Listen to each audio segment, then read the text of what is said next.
YCP బలోపేతంపై ఆ party అధినేత YS Jagan దృష్టి సారించారు. 25 పార్లమెంట్ నియోజకవర్గాలకు కొత్తగా ఇన్ఛార్జీలు నియమించారు. పార్టీ కోఆర్డినేటర్ సూచనలతో కార్యక్రమాలు చేయనున్నారు.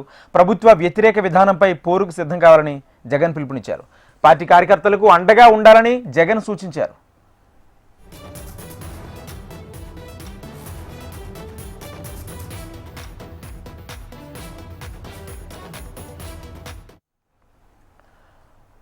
వైసీపీ బలోపేతంపై ఆ పార్టీ అధినేత వైఎస్ జగన్ దృష్టి సారించారు. 25 పార్లమెంట్ నియోజకవర్గాలకు కొత్తగా ఇన్ఛార్జీలు నియమించారు. పార్టీ కోఆర్డినేటర్ సూచనలతో కార్యక్రమాలు చేరున్నారు. ప్రభుత్వ వ్యతిరేక విధానాలపై పోరుకు సిద్ధం కావాలని జగన్ పిలుపునిచ్చారు. పార్టీ కార్యకర్తలకు అండగా ఉండాలని నేతలకు జగన్ సూచించారు. ఇదే అంశానికి సంబంధించి పూర్తి సమాచారం మా ప్రతినిధి శ్యామ్ అందిస్తారు. శ్యామ్,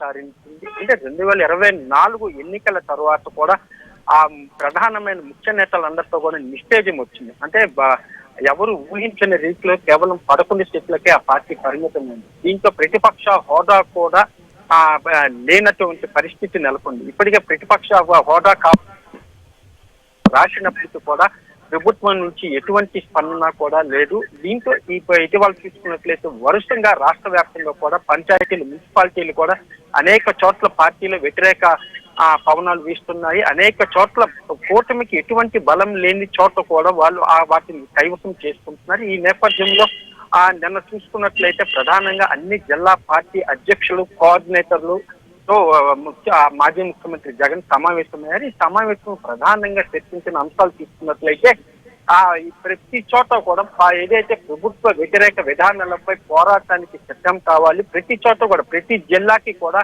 ఒక పార్టీ అధ్యక్షుని నియమించాము. ఆ పార్టీ అధ్యక్షుడికే తుడి నిర్ణయం తీసుకునే అవకాశం కూడా కల్పిస్తూ కూడా అతను ప్రకటన చేశారు జగన్.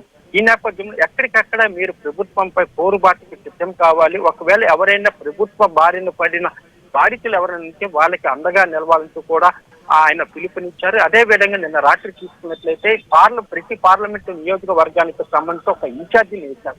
మొత్తం 25 పార్లమెంటు స్థానాలకు సంబంధించి కూడా 25 మందిని ఇన్ఛార్జీలుగా వేశారు. వీరిలో మాజీ ఎమ్మెల్యేలు, అలాగే మాజీ మంత్రులు, అలాగే ఎమ్మెల్సీలు కూడా ఉన్నారు. అంటే ప్రధానంగా తీసుకున్నట్టు ఎక్కువ అంటే నోటి బలం అంటారు కదా, అంటే నోటి వాక్చార్యం ఉన్న వాళ్ళకు కూడా ఇటువంటి అవకాశాలు అయితే ఇచ్చారు. వీళ్ళందరూ కూడా చూసుకున్నట్లయితే పార్టీకి సంబంధించి ఎటువంటి కార్యక్రమాలు చేపట్టాలి, కార్యకర్తలకు నిత్యం అందుబాటులో ఉండాలి, ప్రభుత్వ విధానాలపై ఎలుగెత్తి చాటాలి. అలాగే ఎక్కడికక్కడ సోషల్ మీడియా కానీ లేకపోతే మీడియాలో కూడా ఎక్కడికక్కడ అనేక కార్యక్రమాలు చేయాలి. అవసరమైతే రోడ్డు మీదకి రావాలి. ఎటువంటి అరెస్టులకి భయపడాల్సిన పని లేదు.